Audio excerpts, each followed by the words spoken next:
Maschet Nida, Daf Yudbet, donc terminé Bezrat Hashem le premier Perek. Donc on va commencer au début de la page, Bay Mine Rabzera, Mirabi Yehuda.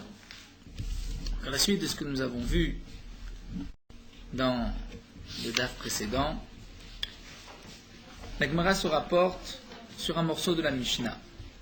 Nous avons vu dans la Mishnah que toute femme doit faire une vérification 2 fois par jour. Les taharot, bien sûr, lorsqu'elle touche des aliments purs de terouma ou de kodashim ou de sacrifice. Donc elle doit faire une vérification interne le matin et le soir pour être sûre que tout ce qu'elle a touché entre-temps est pur. Dans le cas où lorsqu'elle va vérifier le soir, il s'avère qu'il y a du sang, elle est impure. Donc tout ce qu'elle a touché depuis la dernière vérification le matin est impur. Donc les Chachamim ont voulu diminuer les 24 heures, comme nous l'avons vu, en exigeant une dika le matin, une dika le soir, et de plus, grâce à cette dika, cette vérification, elle pourra voir est-ce qu'il y a du sang ou il n'y en a pas. Nous avons vu encore un autre cas, Besha shioveret le shamesh et beta, c'est-à-dire aussi meshamesh et bedim, c'est-à-dire avant les rapports conjugaux avec son mari, la femme devra faire une dika avant et après, ce qui est meshameshet bedim. Edim, c'est ce qu'on va voir par la suite, toujours Ed, c'est le témoin, c'est-à-dire le morceau de tissu avec lequel elle va faire cette vérification interne. Meshameshet bedim, elle va devoir faire une vérification avant et après. Et la Gemara, nous verrons aussi par la suite dans le Pérek qui suivra, que les derer benot Israël, l'habitude des benot Israël, le mari aussi devra faire une vérification après. C'est-à-dire, il devra être sûr qu'au moment du rapport, il n'y avait pas de sang. Puisque sinon, il peut y avoir aussi lieu de devoir apporter un korban pour avoir transgressé l'interdiction de Nida, comme nous le verrons par la suite, et déjà la Gemara nous en parlera un petit peu aujourd'hui. Nous avons vu dans le daf précédent, avant la fin, que la Gemara avait rapporté au nom de Rabbi Yehuda, au nom de Shmuel, que cette bdika avant les rapports, c'est seulement pour une femme asuka beta'arot, c'est-à-dire pour une femme qui a l'habitude de toucher des aliments de ta'arot, des aliments purs. Et donc, puisqu'elle a besoin de faire ces bdikot, les ta'arot, pour ces aliments qu'elle touche, elle a aussi besoin de faire une bdika avant les rapports avec son mari, les ba'ala, ce qu'on va appeler. Mais si une femme ne touche pas d'aliments, donc elle n'est pas kohenet, elle ne touche pas de terouma, elle n'est pas proche du Beth Amikdash, elle n'a pas dans les mains, dans le quotidien des sacrifices à toucher, elle n'est pas asuka betarot, elle n'a pas besoin de faire qu'une vérification, donc, ni le matin ni le soir, et ni même avant le tashmish, avant les rapports. Et ça, la Gemara avait donc ensuite expliqué, rapporté même une braïta, et on continue avec la question de Rabzera, de Rabbi Yehuda. Pardon ? Donc c'est vrai que la Gemara avait rapporté, au départ, la Gemara avait dit, mais de toute manière c'est marqué dans la Mishnah, et la Gemara avait dit, encore dans la Mishnah, je pourrais expliquer, il s'agit d'une femme qui a un Veset Kavod, c'est-à-dire qui a l'habitude de voir un jour précis.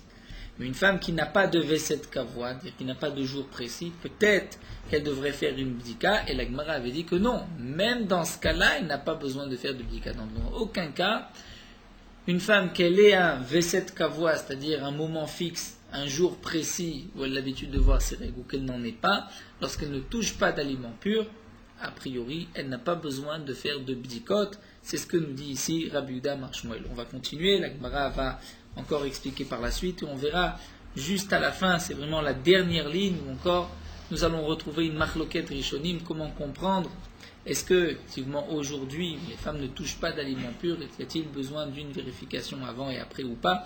Donc tout ceci dépend de notre suga que nous allons étudier aujourd'hui. Donc d'abord, Baïmine Rabzera mi Rabbi Yehuda, Rabzera a posé la question à Rabbi Yehuda. Isha ma'u shetivdok atzma le ba'ala. Est-ce qu'une femme doit faire une vérification donc avant les rapports avec son mari? À Marley, il lui a répondu Lotivdok. Elle ne doit pas faire de vérification. Rabzera a demandé Vetivdok ou Mabekar. Quel est le problème? Elle a qu'à faire. Pourquoi pas? C'est pas mal. Pourquoi a-t-il répondu Lotivdok? Elle ne doit pas faire. Je peux dire, ce n'est pas la peine. Mais Lotivdok, qu'elle ne fasse pas. nous allons voir qu'on parle d'une femme chez Enas ou Kabetaharot, c'est-à-dire qui ne touche pas des aliments purs. Donc là, la Mishnah parle d'une femme qui touche des aliments purs. Donc là, les Chachamim l'ont obligé, lui ont imposé cette bdika. Mais une autre femme, sinon la question de Rab Zera ne commence pas. Donc on parle d'une femme qui ne touche pas des aliments. Rab Zera a posé la question à Rav Yuda. Rav Yuda lui a dit Lo tivdok. Elle ne doit pas faire de vérification. Demande l'agma tivdok ou ma bekar. Alors l'agma répond Imken libo nokfo ou poresh. Si la femme va faire une vérification alors qu'elle n'a pas besoin d'en faire, le mari nokfo ou poresh va donc avoir des pules, le cœur va battre, ou poresh, et il va se séparer, s'abstenir. Pourquoi? Comme l'explique Tosfot, puisqu'il sait que les Chachamim n'ont pas imposé de bdika. Donc pourquoi sa femme va faire une bdika? Certainement, le mari pense qu'elle a dû sentir quelque chose et qu'elle va faire une vérification. Là, à ce moment, le mari préfère s'abstenir et ne pas rentrer dans un quelconque problème. Peut-être qu'il y a quelque chose qu'elle n'a pas vu, qu'elle n'a pas fait une bonne vérification. Donc les Chachamim m'ont dit une femme ne doit pas faire de vérification lorsqu'elle n'a pas besoin d'en faire. Nous verrons, Bezrat Hashem, la Mishnah suivante contenue par Kolayad Amarbe Livdok Banashim Mishubachat. C'est-à-dire une femme qui a l'habitude, plus elle fait de bdikot, et mieux c'est. Mais ça, la Gemara expliquera, c'est seulement une femme, Asuka Betaharot, qui touche des aliments purs, comme nous avons vu les servantes de Rabban Gamliel, qui entre chaque pâte, entre chaque tonneau, se vérifier. Il y avait des vérifications que nous avons vues dans la Gemara. Ça, c'est dans ce cas-là que Meshubachat. Mais une femme qui n'est pas Asuka Betaharot, qui ne touche pas d'aliments purs, au contraire, elle ne doit pas faire trop de vérifications, puisque, donc sans compter un autre problème aujourd'hui où elle peut se blesser, mais à part cela, elle ne doit pas faire de vérification pour ne pas que son mari vienne à s'abstenir en pensant certainement qu'elle a vu quelque chose, c'est pour cela qu'elle se vérifie. La Gemara continue, Baimine Rabbi Abba Miravuna. Isham mao shetivdok atzma kishur veset kedei lechayev ba'ala chatat. Nous verrons Bezrat Hashem, aussi Daf Yuddalet, où la Mishnah va nous expliquer qu'il y a 3 vérifications, dire 3 temps de vérification après les rapports. Lorsque un homme a des rapports avec sa femme et qu'elle est en état de nida, donc il a transgressé une interdiction de la Torah de karet, même s'il n'a pas fait exprès, il doit malgré tout apporter un korban khatat. Lorsqu'il y a un doute, peut-être sa femme était nida, peut-être pas, il devra apporter un korban hacham taloui. Le hacham taloui suspendu, puisqu'il ne sait pas est-ce qu'il a fauté ou pas, il apportera un hacham taloui. Donc la Mishnah nous parlera de 3 bdikot. D'une bdika immédiate, juste après les rapports, et là la Gemara définit immédiate, c'est vraiment immédiat, c'est-à-dire la bdika était toute prête, et que juste après, elle a pu vérifier. Nous verrons aussi dans notre Gemara que ce n'est même pas une vérification interne, puisque là, il y a déjà plus de temps, et peut-être que le sang n'était pas au moment des rapports, mais qu'il est venu juste après, donc le temps qu'elle fasse cette vérification interne, le sang est venu. Même si elle va trouver du sang, ce n'est pas une preuve qu'au moment des rapports, il y avait du sang. Donc dans un cas pareil, si elle a fait une vérification interne et qu'elle a vu du sang, ils ne devront apporter qu'un hacham taloui, puisque ce n'est pas sûr qu'elle a fauté, ce n'est pas le korban khatat. Alors que lorsque ce n'était pas une bdika interne, mais extérieure, et juste après, comme nous le verrons au Tiom, le jour de la Gemara Miyad, dire tout de suite, là il y a effectivement un korban khatat, ou bien si c'est le mari qui va trouver sur son morceau de tissu du sang, ben il est sûr que c'était au moment de l'habillage, au moment des rapports. Donc il y a déjà 2 temps. Si c'est immédiatement ou juste après, le temps de faire une vérification interne, et après cela, même si la femme va trouver du sang, il n'y a pas de korban, puisque je peux dire le sang est venu par la suite, mais pas au moment des rapports. Donc là, nous allons pouvoir mieux comprendre la question de Rabbi Abba, qui a posé à Ravuna. Isha mao shetivdok atzma keshur veset. Est-ce qu'une femme doit faire cette vérification keshur veset, c'est-à-dire, nous verrons par la suite, c'est-à-dire une bdika immédiate, rapidement, nous verrons l'expression de shur veset, nous laisserons pour Daf Yudbet, Daf Yuddalet, kedei lechayev ba'ala chatat, pour donc être mechayev, c'est-à-dire pour vérifier, peut-être que son mari et elle-même donc est chayavim chatat, puisqu'ils ont fauté, puisqu'au moment des rapports, elle était nida. Est-ce qu'une femme a le droit, juste après, de faire une vérification, pour peut-être obliger son mari à apporter un korban khatat? Amarle, il lui a répondu Ravuna, ta question, Rabbi Abba, a été mal posée. Pourquoi? Tu parles d'une bdika. Bdika, nous avons dit que c'est une vérification interne. Mais la vérification interne, c'est déjà plus de temps que la première vérification, et donc il n'y a pas encore de chiyuv khatat si la vérification a été faite. Donc, avec un temps, même ce temps si court, de quoi rentrer la bdika, donc faire cette bdika interne et qu'elle ait trouvé du sang, le mari ne peut pas être efratat, mais peut-être hacham talouy. Donc à Marley, il a dit meshkachatla les bdika qui sur V7, est-ce possible qu'il y ait une bdika, une vérification interne qui est sur V7 dans ce temps minimal? Va à Tania, et pourtant nous avons une braïta. Ezi ou shiur V7. Qu'est-ce que c'est le shiur V7, dire le temps immédiat? Et là, la Gemara va nous donner un mashal. C'est vrai que la Gemara va toujours parler avec donc des allusions, comme les Chachamim parlent de la Shon Naki, un langage propre. Donc là, la Gemara va aussi prendre des allusions. Mashal shamash ve'ed, c'est-à-dire le ed qui est le morceau de tissu avec lequel va faire cette vérification, qu'elle va chez Omdim Betzad Amashkot, qui vont se trouver donc juste les tzad mashkov. Le mashkov, c'est, on va dire, la porte, c'est le mashkov, c'est le poteau, mais qui correspond à la porte, c'est-à-dire au makom à erva, l'habilité de la femme. Et donc, le shamash ve'ed, c'est-à-dire la femme va tenir cette bdika, cette vérification, pour que juste après le rapport, dès que le mari va sortir, à ce moment-là, tout de suite, elle va donc faire cette vérification. Beitiata shamash nichnash ed. Dès que le mari sort, c'est à ce moment-là que le ed va rentrer, dire la vérification va se faire, une vérification interne. Et à ce moment-là, V7 chez Amrou les quinois.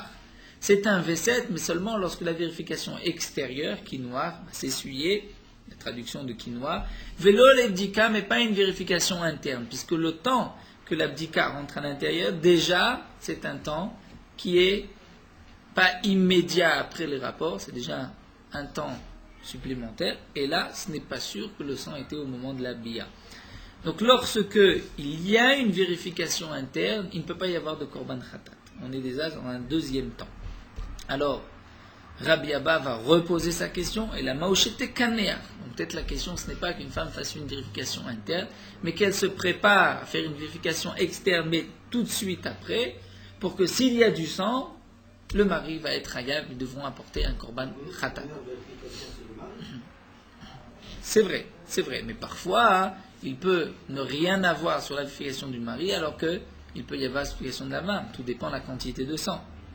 C'est possible. On voit dans la Mishnah, nous verrons par la suite, que Nimtza al-Shela velo al-Shelo. Trouvé sur sa vérification et pas sur celle du mari. Donc la question de Rabbi Abba, c'est est-ce qu'une femme a le droit de faire une vérification donc juste après, pour donc définir, dire il y avait du sang au moment des rapports, et le mari devra apporter un korban khatat. Ou bien Ikadamre, d'après une autre version, Achiba Emine, voici la question de Rabbi Abba, Isham Oshido Katzma Kedelechai Bala Sham Taloui. Donc la question était effectivement d'une vérification interne, mais non pas pour un korban khatat, mais pour korban Hacham Taloui, puisque nous avons dit que c'est un deuxième temps. Amarlo, il lui a répondu, Lotivdok, elle ne doit pas faire de vérification. Vetivdok ou Mabeka, tout le monde la Gemara. Et pourquoi ne ferait-elle pas cette vérification? Qu'est-ce qu'il y a de si mal? La Gemara répond, Imken libo nokfo ou porej. Certainement Ravuna qui a répondu, puisque sinon, libo nokfo ou porej, c'est-à-dire nous explique Rashi. Donc là, nous parlons de la bdika qui se trouve après les rapports. Tout à l'heure, Darbizera, c'était celle d'avant. Donc on comprend qu'avant, le mari va s'abstenir, mais après, quel est le problème? Eh bien, Rashi nous dit, puisque on va demander de faire une bdika, si la femme va faire une bdika juste après, eh bien, libo nokfo, avant. C'est-à-dire, le mari va se dire, puisque juste après, elle va peut-être faire une vérification, et je vais voir, il va s'avérer qu'il y avait du sang. Donc, même si elle fait une bdika avant, une vérification avant, pour le mari, il va se dire, ça suffit pas, puisque peut-être que avant il n'y avait pas de sang, au moment où il y a eu du sang, et juste après on va le trouver, et donc il va s'abstenir dès le départ pour ne pas rentrer dans ce matzav et de se trouver donc confronté à apporter un korban khatat. Donc tel que la Gemara nous dit ici, donc nous n'avons pas le droit, donc une femme n'a pas le droit de faire une vérification ni avant ni après pour ne pas que le mari s'abstienne. Nous allons reprendre Bezrat Hashem, la suite la Gemara reprendra encore ces quelques points. La Gemara continue avec ce que nous avons vu dans la Mishnah. Donc toute femme, a dit la Mishnah, doit faire une vérification le matin et le soir, shachid benashmashot, ou besha'ash yoveret le shamesh et beta, donc au moment où elle va avoir des relations avec son mari. La Gemara va nous dire Amar Rabbi Ami, Amar Rabbi Yanai, Vezeu Edan Shel Tsenuot. Ce que la Gemara nous dit, qu'une femme doit faire une vérification le matin et le soir, et juste avant les rapports, il s'agit du Edan, du Ed, c'est-à-dire du témoin Shel Tsenuot, c'est-à-dire non pas de toutes les femmes, mais des femmes qui veulent, dire des Midat Chassidout, celles qui veulent faire plus que la halacha, dire des Tsenuot, pas ici, c'est pas dans le sens de la pudeur. Ici, c'est dans le sens de ceux qui veulent faire la zélé mahmiri. Donc, zéou edan shetsnot. Nous avons ici à côté une autre explication de edan, non pas edan, mais idan. Idan, c'est-à-dire un moment. C'est le moment où les tsnuot vont faire cette bdika supplémentaire. C'est-à-dire que nous dit Rabbi Ami. Nous verrons par la suite, toujours d'Afiyud Dalet, où la Mishnah nous parlera, donc l'habitude, nous avons déjà lu la Mishnah des Benot Israël, de faire une vérification après le Tashmish, après les rapports, Bishne Edim, 2 témoins, un pour le mari, un pour la femme. Et c'est marqué dans la Mishnah, Vatsnuot metaknot shlishi litaken et abayt. Et les tsnuot, donc les femmes, les zélés qui sont plus strictes, vont préparer un troisième pour l'ifne Tashmish, c'est-à-dire avant les rapports. Donc là viendrait dire Rabbi Ami, que la Mishnah nous dit qu'une femme doit faire une dika avant. De quelle dika il s'agit? Il s'agit de ces femmes-là, et d'un shetsnuot, dire qu'ils vont être plus strictes et qu'ils vont devoir le faire. Mais ça ne veut pas dire que toutes les femmes ont l'obligation de le faire avant. Amarle Rabbi Abba bar Mamal Rabbi Ami, Rabbi Abba Mamal va poser la question à Rabbi Ami, je ne comprends pas. Tane tzrichot. Le Tana chez nous il dit tzrichot, elles doivent. Et toi tu dis la Tane tsunuot, que c'est seulement les femmes qui sont strictes, qui vont faire la khumra, c'est pour toutes les femmes. Amarle, il lui a répondu non. Shani Omer Kol HaMekayim Divrei Chachamim Yikra Tsanua. Il lui a dit c'est vrai que toutes les femmes ont l'obligation. Mais pourquoi j'ai dit Tsanua? Puisque toute femme, tout celui qui va écouter les paroles de Chachamim est appelé Tsanua, va me sera appelé Tsanuot. Rava dit je ne comprends toujours pas. Sheno Mekayim Divrei Chachamim, lorsque quelqu'un n'applique pas ce que les Chachamim ont obligé, ont ordonné à chacun. Donc tu vas dire Tsanua ou Delomikre. Juste il ne s'appelle pas Tsanua, il n'est pas zélé, il n'est pas très strict, quelqu'un qui est plus indulgent. Au contraire, un rachat, l'omikre, tu vas dire lui ne s'appelle pas un rachat, il s'appelle aussi un rachat. Puisque les Chachamim m'ont dit tu dois faire, si tu ne fais pas, tu es un rachat. Donc puisque dans la Mishnah c'est marqué Tzrichot, elles doivent, tu ne peux pas expliquer que ce Tzrichot c'est simplement une khumra pour celui qui veut faire, qui veut être plus strict, c'est pour toutes les femmes. Alors et là, Rava, donc Rava va donner une autre explication. Quelle différence entre les tsnuot et les autres femmes, puisque toute femme a l'obligation, toujours dans les tarot, comme nous le verrons, une femme qui touche des aliments purs, et donc qui doit faire particulièrement attention. Les Chachamim dit, puisque de toutes les manières, elle doit faire une dika pour les tarot, elle fera aussi avant les rapports. C'est une khumra. Une autre femme n'a pas besoin de le faire, comme nous le verrons par la suite. Donc Rava va dire, les tsnuot, et shebat kubo atzman lifne tashmishzo, les tsnuot, ces femmes, lorsqu'elles ont fait une vérification avec un morceau de tissu avant un premier rapport, elles ne vont pas l'utiliser pour une autre fois. Mais chez Nan tsnuot, mais les autres, elles le réutiliseront. Donc Rachid nous explique, si le morceau de tissu a été utilisé une première fois, donc il a déjà été un peu sali, la couleur n'est plus aussi blanche qu'auparavant, donc elles ne veulent pas, ces femmes, cette tsnuot, le réutiliser, puisque peut-être la prochaine fois il y aura du sang qui ne sera pas visible, puisque le morceau de tissu n'est pas propre. Alors que les autres tsnuot, on n'est pas obligé, normalement, puisque le morceau de tissu est propre, on ne doit pas craindre que la fois suivante, on ne verra pas s'il y a du sang. Donc la Gemara continue, Goufa Marabzera Marabiaba Marmia Marshmuel. Nous allons reprendre ce que nous avons vu à la fin du daf précédent, cette memra de Rabbi Yehuda au nom de Shmuel. Amar Rabbi Abba Barmia Amar Shmuel. Isha shen la veset asura le shamesh atchetivdo.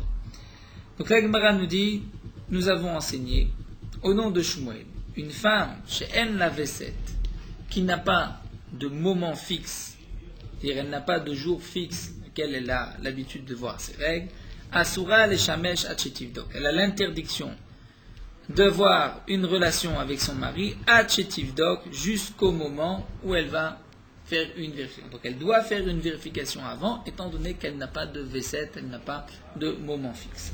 Amale Rabzera le Rabbi Abba bar Mirmia. Rabzera a demandé à Rabbi Abba bar Mirmia. Elle la V7 baevidika. Ça voudrait dire qu'une femme qui n'a pas un moment fixe doit faire une vérification. Yesh la V7 lo baevidika. Et une femme qui a un V7, qui veut dire qu'il y a un jour fixe, elle voit tous les premiers du mois. Elle n'a pas besoin de faire une vérification avant les rapports. Amarlé, il lui a répondu, disons que, comme l'explique Rashi, la Gemara ici ne l'explique pas, mais Rashi précise quelle est la question ici de Rabbi Zera. La question, elle nous explique Rashi, étant donné que la Mishnah, on parle d'une femme, Sheyesh la V7, c'est marqué Afal Pishamru Dayashata, donc une femme qui a un moment fixe, elle voit tous les premiers du mois. Et malgré tout, la Mishnah nous dit qu'elle devra faire une vérification avant et après. Et nous avons expliqué que lorsque cette femme est à Souka Betarot, donc elle touche des aliments purs, elle devra faire une vérification avant. Donc ici, Rabzera demande à Rabbi Abba bar Mirmia, tu as dit au nom de Shmuel qu'une femme qui n'a pas de V7 de moment fixe devra faire cette vérification. Ça voudrait dire que si elle a un moment fixe, elle ne fait pas de vérification. Et on parle toujours d'une femme qui touche des aliments purs.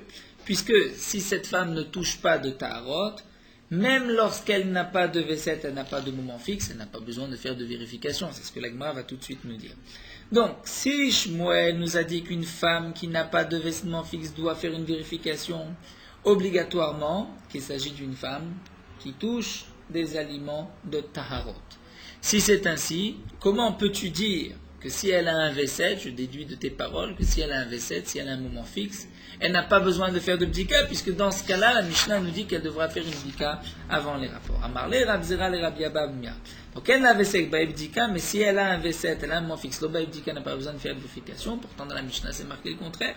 Amarle, il lui a dit, il y a une différence entre la femme qui a un moment fixe, qui a un V7, et la femme qui n'a pas de moment fixe. Yesh la V7, lorsqu'elle a un moment fixe, Era baibdika. Lorsqu'elle est réveillée, elle doit faire une vérification. Pourquoi? Nous explique Rashi. Étant donné que les vérifications sont parce que cette femme touche des aliments purs. Lorsqu'une femme est réveillée, elle pourrait toucher des aliments purs, elle pourrait être en contact avec des aliments. Puisqu'elle peut être en contact avec des aliments et qu'elle doit faire une bdika pour ces aliments, elle devra faire aussi une bdika pour les rapports avec son mari. Mais Yeshena, si la femme dort, ou là à ce moment-là elle ne touche pas d'aliments purs, donc là aussi les Chachamim ont dit elle n'a pas besoin de faire une bdika. Et, ou bien comme nous explique Rashi, puisque elle dort, les Chachamim ont dit on n'a pas besoin de la réveiller pour pouvoir donc la déranger qu'elle fasse une bdika. Donc bien sûr, Tosfot va poser une question, c'est que la Gemara dit dans Masechet Nedarim, il y a Benet Tesha Midot, c'est-à-dire les enfants qui viennent dans 9 cas, lorsque par exemple un homme a des relations avec sa femme alors qu'elle dort, l'enfant qui va naître est un enfant pagoum, puisque ce n'est pas le derer de Ktusha, de sainteté. Donc il y a plusieurs cas, Bnei Anoussa, lorsque la femme est forcée, Bnei Grusha, lorsqu'un homme pense divorcer sa femme. Tous les cas qui sont rapportés dans Masechet Nedarim.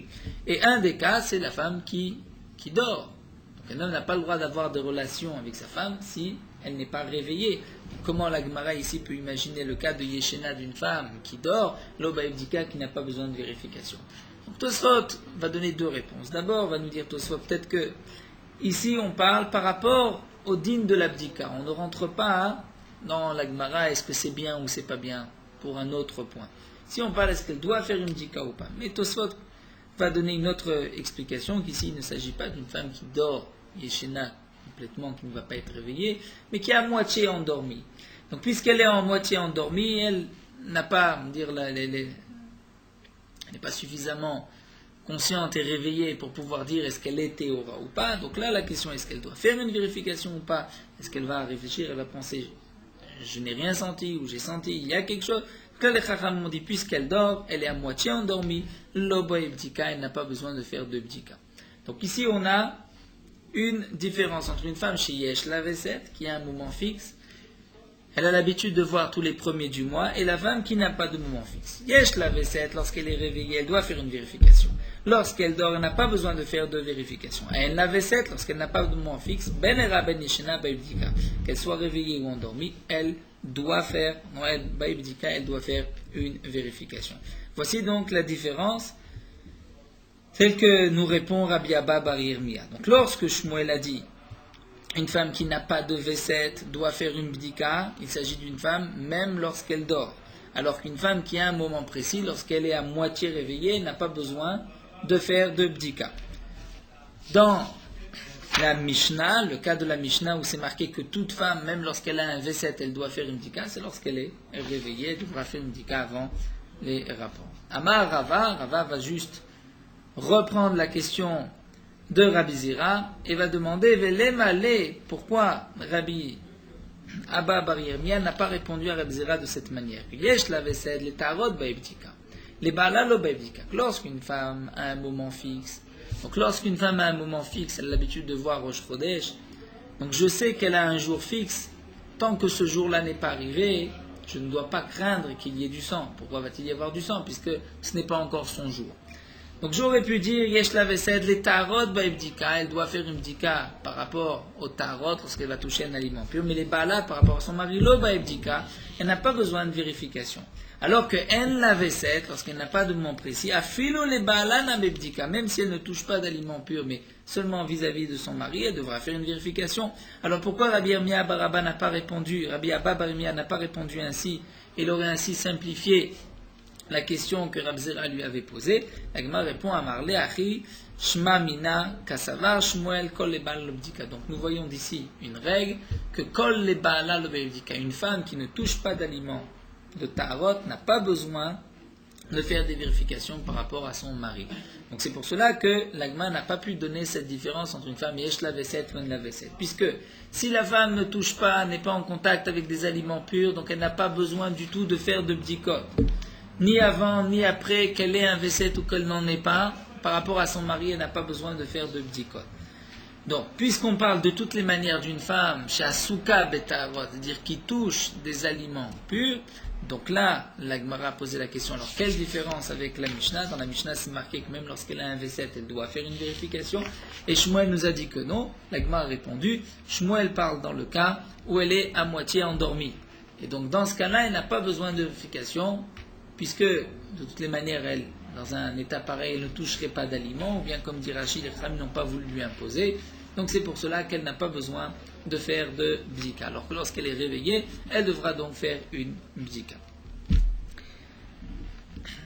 Donc ça c'est la première conclusion de la Gemara, que d'après Shmuel, une femme qui ne touche pas des aliments purs n'a pas besoin d'aucune vérification, même lorsqu'elle va avoir des relations avec son mari. On continue avec la suite de la Gemara. Tanourabana, nous avons une braïta. Chamarim ou poalim. Chamarim, c'est donc celui qui a un transporteur, il a un âne avec lequel il transporte des paquets, ou poalim, ou bien des ouvriers. Vabaim et beta avel, lorsqu'un homme revient, ceux qui reviennent d'un enterrement, beta mishté, ou d'un festin, donc ils sont partis en dehors de la ville pour un enterrement ou pour un mariage et qu'ils reviennent. Neshem lahem becheskat ta'ara. Leurs femmes sont considérées comme pures. Becheskat, une présomption de ta'ara. Elles sont certainement pures. Ubaim veshoim imahem. Ils ont donc le droit d'être avec leurs femmes. C'est vrai qu'il y a ici une répétition dans la braïta. Si elle est becheskat ta'ara, c'est sûr qu'ils ont le droit d'avoir des rapports. Nous explique Tosfot. De là, la Gemara a conclu que la Mishnah ne parle pas seulement d'une femme qui ne touche pas des aliments purs, mais même Asuka Betarot, même cette femme a l'habitude de toucher des tarot, malgré tout, elle n'a pas besoin de faire de bdika pour son mari. Et donc ça c'est une contradiction avec ce que nous venons de voir, c'est pour cela que la Gemara le rapporte.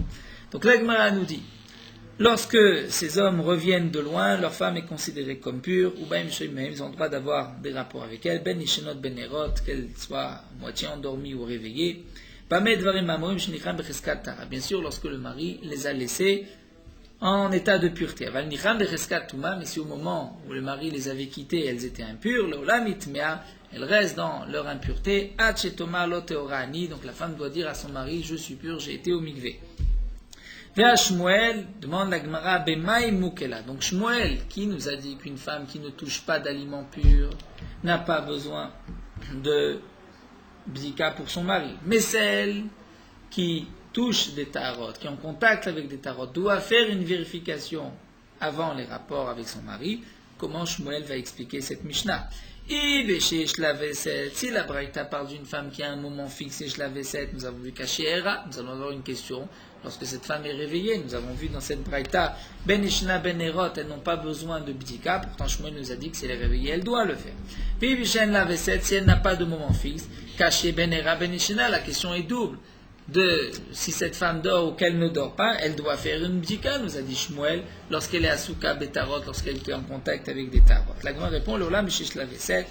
Donc on parle d'une femme qui a un moment fixe, alors pourquoi n'a-t-elle pas besoin de faire une bdika, puisque c'est une femme qui touche des aliments de tarot? La Gemara répond, Kevan Shetav'a Endecha Bdika Gdola Mizo. Étant donné que le mari l'a demandé, donc c'est comme si il n'y a pas de plus grande vérification. C'est-à-dire, nous explique Rashi quelle est la vérification ici, que puisque il l'a réclamé, certainement, si elle n'était pas sûre qu'elle était pure, elle aurait dit donc à son mari, je ne suis pas en état de pureté. Donc, puisque, comme nous le verrons par la suite, le mari l'a demandé. Et comme le dira Tosfot, lorsqu'un homme vient de loin, il y a donc un moment de préparation, de conditionnement, et donc c'est pour cela que la femme va avoir le temps de réfléchir, est-ce qu'elle est vraiment pure, est-ce qu'elle a senti, est-ce qu'elle est en état de pureté. Donc c'est pour cela que dans ce cas-là, la tviya, le fait que le mari l'ait demandé, c'est comme s'il y a eu une vérification.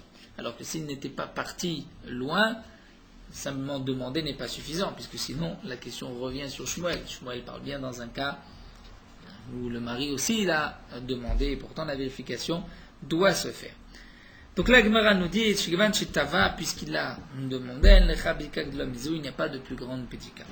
Donc nous avons répondu qu'effectivement, d'après Shmuel, une femme qui a souka betarot, qui touche des aliments purs, si elle a un V7, un moment fixe, et qu'elle est réveillée, elle doit faire une vérification. Si elle n'a pas de V7, qu'elle soit réveillée ou à moitié endormie, elle a aussi besoin de faire une vérification. Et dans le cas où il revient de loin et que Tava, il l'a demandé, là, il n'y a pas besoin de vérification, puisque le temps est suffisant pour permettre à cette femme de se concentrer, se rappeler, est-ce qu'elle a senti quelque chose, est-ce qu'elle est véritablement pure. Amale Rav Papa le Rava, Rav Papa dit à Rava, Maou le mevad ki amatnita. Est-ce qu'on peut agir, c'est-à-dire est-ce qu'on peut fixer la halakha comme cette braïta? Rashi ici explique, est-ce que Bae Bdika ou Tvia, c'est-à-dire est-ce qu'il faut véritablement une vérification, ou au moins Bdika une Tvia demandée. Tosfot va expliquer un petit peu différemment, nous allons prendre l'explication de Tosfot qui est plus simple.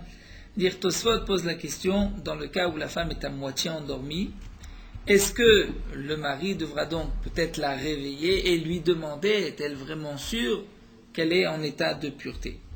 Ça c'est donc la question de la Gemara, ou bien il est suffisant donc cette simple tvia et de ne pas avoir besoin de la réveiller. Et il lui a répondu, nous passons à Moubet, à Marley, Soudani. Soudani nous explique Tosfot, c'est un surnom d'un Talmid Chacham, une érudit en Torah, l'eau. Il ne doit pas lui demander pourquoi des mégagnées BAP, puisqu'elle va être répugnée à ses yeux, elle va être déshonorée à ses yeux. Elle nous explique le Tosfot Arosh, l'explication du Tosfot Arosh, étant donné que le mari va penser au Dam Nida, au sang de Nida, il va après plutôt s'éloigner de sa femme que de se rapprocher.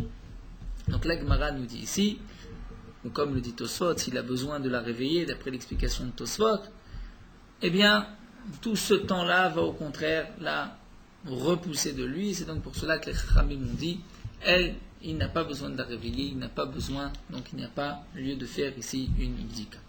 Amar Rav Kahana, et Rav Kahana dit, Shaltinu leinche bete de Rav Papa, ve de Ravuna bet Rav Yeshua. J'ai posé la question aux femmes de Rav Papa et de Ravuna bet Rav Yeshua. Donc Rav Kahana voulait savoir la halakha, comment Rav Papa et Ravuna bet Rav Yeshua se conduisaient eux-mêmes chez eux. Et il a posé la question qu'à tout Rabbanan Berav, lorsque les Chamim, les Rabbanim reviennent de la maison d'études, est-ce que il vous demande de faire une vérification quelconque, va amrouli, et donc dit Rav Kana, elles m'ont répondu lo. Et les Chachamim ne demandent rien. Félichelino les didou, on demande la Gemara pourquoi Rav Kana a-t-il besoin d'aller poser aux femmes de Rav Papa et de Rav Ner de Yeshua. La Gemara répond, il aurait pu poser la question à Rav Papa, Rav Ner de Yeshua lui-même. La Gemara répond, Dilma ino kamachmira nafshayou. Peut-être que Rav Kahana a pensé, peut-être si je vais poser la question à Rav Papa va me dire on n'a pas besoin de bdika. Mais en vérité, lui-même était plus strict et exigeait pour lui-même une bdika. Donc Rav Kahana, qui voulait aussi être mahmir, être plus strict, voulait être sûr que Rav Papa lui-même agissait ainsi chez lui. Donc lorsqu'il a entendu des femmes de Rav Papa, de Rav Huna, de Rav Yeshua, que leur mari n'exigeait pas de bdika, puisque ces femmes ne touchaient pas d'aliments de tarot à cette époque-là, donc c'est ainsi que Rav Kahana aussi a conclu que la femme n'avait pas besoin de faire des vérifications avant ni après. Et nous allons terminer la Perek avec une dernière braïta, donc cette braïta qui est aussi la conclusion de ce que nous avons vu. Est-ce qu'une femme a besoin de faire une bdika ou pas, donc avant les rapports? Tanu Rabbanan, nous avons une braïta. Isha shen la veset. Là nous allons voir l'avis de Rabbi Meir, qui est assez dur, puisque Rabbi Meir nous dit une femme en général a un moment fixe, au moins au temps de la Gemara, où elle avait l'habitude de voir tel jour dans le mois ou après un temps, une aflaga de tant de jours, chaque femme avait l'habitude de voir ses règles. Une femme, chez elle, la veset, qui n'a pas de moment fixe. Donc à chaque instant, cette femme peut avoir du sang. Si c'est ainsi, nous dit Rabbi Meir Asura le Shamesh, elle n'a pas le droit d'avoir des relations avec son mari. Donc son mari devra la divorcer, nous dit Rabbi Meir. Et donc, ve'en la loktuba, puisque, en fin de compte, c'est une erreur, le mari pensait se marier avec une femme qui a un vaisselle, qui a un moment fixe et qu'elle n'en a pas. Elle n'a ni ktuba, donc le mari ne doit pas lui verser sa ktuba, la somme qu'il a marquée dans la ktuba. Velo perot, si le mari a mangé entre-temps les fruits nirse miloug, il ne doit pas les rendre, même si les biens appartenaient à la femme, il avait l'usufruit des biens, il a mangé les fruits, il ne doit pas lui rendre. Vélo maisonot, il ne doit pas lui rendre non plus, il ne doit pas donner des pensions alimentaires, comme nous dit Rashi, par exemple, si le mari est parti en outre-mer avant de l'avoir divorcé, les khamim ne vont pas donner de ses biens, ne vont pas nourrir sa femme de ses biens, puisque cette femme ne devait pas se marier avec cet homme. Vélo belaot, et elle n'a pas non plus les belaot, c'est-à-dire les habits qui se sont même usés, le mari n'a pas besoin de les rendre. Alors que normalement, dans un cas de divorce, il devrait les rendre. Veyotzi velo marzir olamit. Et donc il va divorcer de sa femme, mais il n'aura plus jamais le droit de la reprendre. C'est-à-dire, comme l'Agma avait expliqué, même si demain, elle va retrouver un cycle normal, tous les temps du mois, elle va voir du sang, il n'aura pas le droit de la reprendre. Pourquoi l'Agma va nous expliquer? Puisque on craint qu'un homme va divorcer de sa femme parce qu'elle n'a pas de V7, elle va se remarier avec quelqu'un d'autre, et elle va avoir un V7 kavua, un jour fixe. Et alors le premier mari va dire, mais si j'avais su qu'elle allait guérir, qu'elle allait avoir un jour fixe, jamais je n'aurais divorcé. Et donc il voudrait annuler rétroactivement le guet, et on pourrait donc craindre que les enfants qui viendront de la prochaine union seront des mamzerim. Donc pour ça que les Ramim ont dit, sache que tu ne pourras jamais la reprendre, même si elle retrouvera un cycle mensuel. Divrei Rabbi Meir sont les paroles de Rabbi Meir. Rav Chanina ben Antignos Omer, Meshameshet b'shnei edim. Rav Chanina ben Antignos dit non, elle pourra avoir des relations avec son mari, mais avec shnei edim, deux témoins, c'est-à-dire un avant, un après. En ivotea en tiknoa. C'est ça qui va la réparer, il va lui donner un espoir, mais c'est ça aussi qui, dans le cas où il y aura du sang, nous verrons par la suite, lorsque 3 fois de suite il y aura du sang au moment du tashmish, au moment des rapports, le mari sera obligé de la divorcer. Mishuma Bachanan Amrou, donc la braïta se termine avec l'avis de Rabbi Hanan qui a dit Oy lo le baala, malheur à son mari. Pourquoi malheur à son mari? La Gemara va nous expliquer sur qui se rapporte à Bachanan. Donc d'abord la Gemara va reprendre et va expliquer Asura le Shamesh d'après Rabbi Meir, une femme qui n'a pas de V7, n'a pas un moment fixe, c'est une interdiction d'avoir des rapports avec son mari. Pourquoi? Dima Mekal Kadetle, peut-être qu'à chaque moment, à chaque relation, elle va avoir du sang. Et donc le mari va transgresser l'interdiction de Nida de la Torah. Ven la ktuba, elle n'a pas de ktuba. Pourquoi? Kevan de l'ochaze les biya, puisque le mari n'a pas le droit d'avoir des relations avec sa femme. La ktuba, elle n'a pas non plus de ktuba. Velo perot, velo mezonot, donc le mari ne doit pas rendre les fruits qu'il a mangés des terrains de sa femme. Les mezonot, on ne lui donnera pas à manger des aliments des biens de son mari. Velo belot, le mari ne devra pas rendre les habits usés. Pourquoi? Puisque tanaï ktuba, ktuba damé. L'obligation du mari des fruits, des mésonodes, l'autre au moment du divorce, c'est parce que c'est marqué dans la Ktuba. Et donc c'est comme la Ktuba, étant donné que cette femme n'a pas de Ktuba, elle n'a pas non plus toutes les conditions de la Ktuba. Fiotzi velo yarzir olamid, il doit la divorcer et ne jamais la reprendre, pshitat, c'est sûr, puisqu'il n'a pas le droit de vivre avec elle. L'agma répond, l'otzricha d'adra vetakna, même si elle va retrouver par la suite un cycle normal. Maud était mage, j'aurais pu croire les Adri, il a le droit de la reprendre, Kamashman, que non, pourquoi? Les Imnim d'Azlam Nasva, peut-être que parfois elle va se remarier avec quelqu'un d'autre, ou Metakna, et elle va avoir donc un moment fixe, tous les mois, elle va avoir un cycle mensuel, Ve'amar, et lui va dire, il va être Yodashikachayat, si j'avais su, un jour ma femme reprendrait donc un cycle normal, Afilo item notnim li mea mané, même si vous me donnez 100 mané, 1000 zouz, lo été migarsha, jamais je n'aurais divorcé, venimtsa get batel, et à ce moment-là, le get va être annulé, puisqu'il va dire, ce n'était pas dans cette intention que j'ai divorcé, ou banem mamzerim, les enfants seront mamzerim. Donc, Mishum, donc là, c'est pour cela que les Chachamim m'ont dit, tu dois savoir que tu vas divorcer, tu ne pourras jamais la reprendre. Mishum Abachanan Amrou, donc la Gemara va expliquer le dernier avis de Abachanan, qui a dit, Oy lo le baala, malheur à son mari. Sur qui se rapporte Abachanan? Nous avons deux versions. Ikad Amre le Rabbi Meir. D'après une première version, Abachanan se rapporte sur Rabbi Meir. C'est-à-dire, Abachanan n'est pas tout à fait d'accord avec Rabbi Meir. Abachanan dit, le mari doit divorcer de sa femme. Donc malheur au mari qui doit divorcer. Mais non pas comme Rabbi Meir, le mari devra payer la ktuba. Il devra donner tout ce qu'un homme doit donner au moment du divorce. Et donc, d'après Abachanan, malheur au mari, il va devoir divorcer de sa femme, il va devoir en plus payer. Ikad Amre, d'après une autre version, donc d'après la première version, les Rabbi Meir a marlé, il a dit d'après Rabbi Meir, des Ba'el Lagwe Ktuba, puisque d'après Abachanan, elle pourra prendre sa Ktuba, son argent. Ikad Amre, ou bien d'après une autre version, c'est Rabbi Hanina ben Antignos qui a marlé, il a dit à Rabbi Hanina ben Antignos. Rabbi Hanina ben Antignos lui dit que cet homme a le droit d'avoir des rapports avec sa femme, avec donc une vérification avant et après. Au contraire, dit Abachanan, malheur au mari, pourquoi? Des mécales qu'elle athlète, puisque peut-être au moment des rapports, il va y avoir du sang, et donc le mari va transgresser l'interdiction si grave de Nida, qui est karet. Comment, me dit Rabbi Abachanan, c'est vrai qu'on va dire au mari, tu as le droit d'avoir des rapports avec ta femme, mais malgré tout, malheur à toi, puisque peut-être tu transgresseras l'interdiction de Nida. La Gemara termine, Amar Rabbi Yehuda Amar Shmuel, Halacha ki Rabbi Hanina ben Antignos, donc la Halacha est comme Rabbi Hanina ben Antignos. Ou Bemai, c'est-à-dire que même une femme qui n'a pas de V7 a le droit de vivre une vie conjugale avec son mari, mais avec une vérification avant et après. Ou Bemai demande la Gemara, de quel cas il s'agit? Ibe Asuka betarot, si c'est une femme qui est asuka betarot, c'est-à-dire qui est en contact avec des aliments purs. Donc Shmuel viendrait dire que la halacha est comme Rabbi Hanina ben Antignos, qu'elle doit faire une vérification.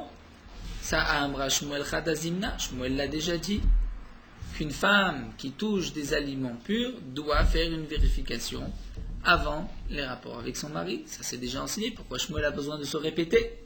Normalement, un Amora ne se répétait jamais, si ce n'est pas en disant les mêmes mots, mais sous deux formes différentes, même si vous voulez dire la même chose, ce n'était pas possible. Si le Amora s'est exprimé deux fois avec des mots différents, c'est qu'il voulait dire deux choses totalement différentes.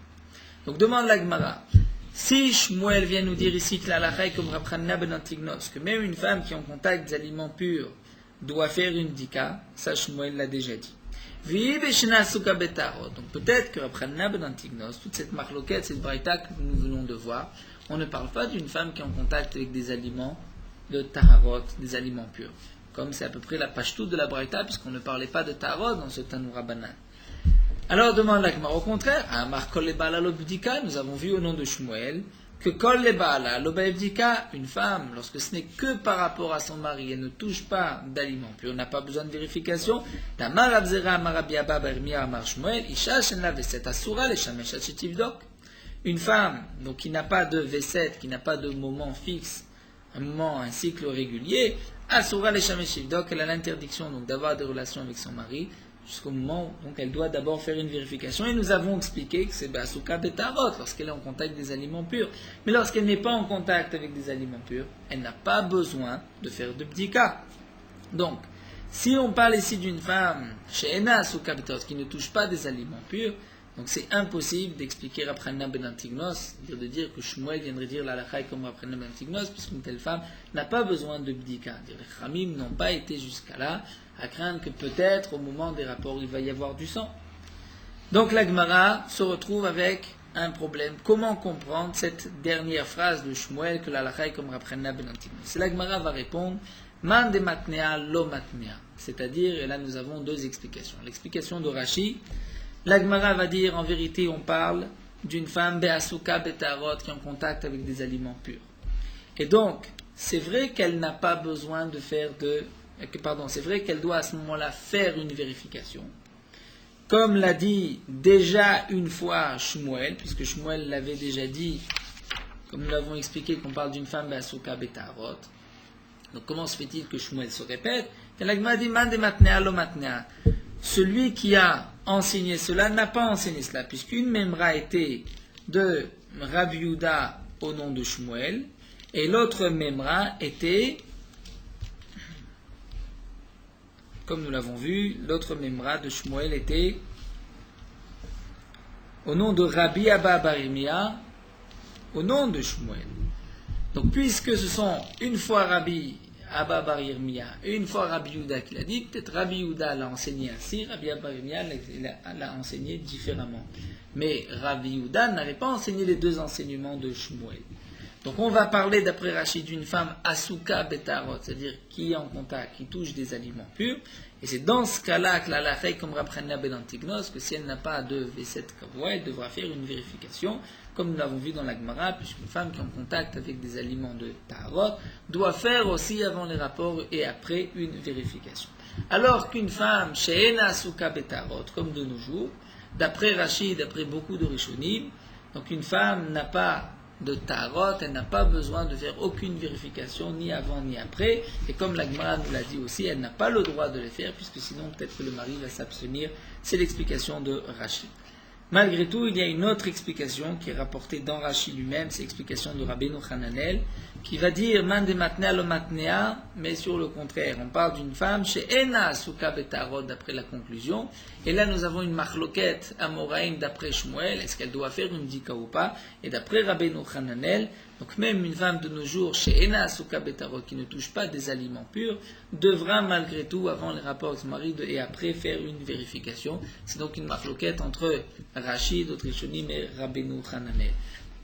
Le Shulchan Aruch a été posé comme Rashi, donc une femme chez Ena asuka betarot qui ne touche pas d'aliments purs, donc n'a pas besoin de faire une dika ni avant ni après, l'exception que le Shulchan Aruch rapporte, donc c'est vrai l'avis du Rambam, mais le Shulchan Aruch rapporte aussi l'avis du Rif. Le Rif dit qu'une femme chez En la V7 qui n'a pas de moment fixe, donc c'est-à-dire lorsqu'elle a un V7 kavua, elle voit d'une manière régulière tous les temps du mois ou à un intervalle régulier, cette femme, d'après la halakha, n'a pas besoin de faire de bdika ni avant ni après, puisqu'elle n'est pas en contact avec des aliments de tarot. Malgré tout, une femme chez En la V7 kavua, comme le cas général, il n'y a pas de jour fixe, chaque mois c'est un jour différent. Dans ce cas-là, nous rapporte le Shulchan Aruch, c'est l'avis du Rif, toujours de cette Gemara, que au moins les 3 premières fois, donc après le mariage, elle doit faire une vérification après, pour être sûr qu'il n'y a pas de sang au moment des rapports. Mais une fois que ces 3 vérifications ont été faites, il n'y a plus lieu de faire des vérifications par la suite, puisque, comme nous l'avons vu ici dans la Gemara, toutes les vérifications, même les Baala, avant les rapports, c'est seulement pour une femme chez Asuka Betarot qui est en contact avec des aliments de Tarot. Donc, Adran Alach Shama Yomet, nous avons terminé le premier Pérec. Nous entamerons Bezrat Hashem, deuxième Pérec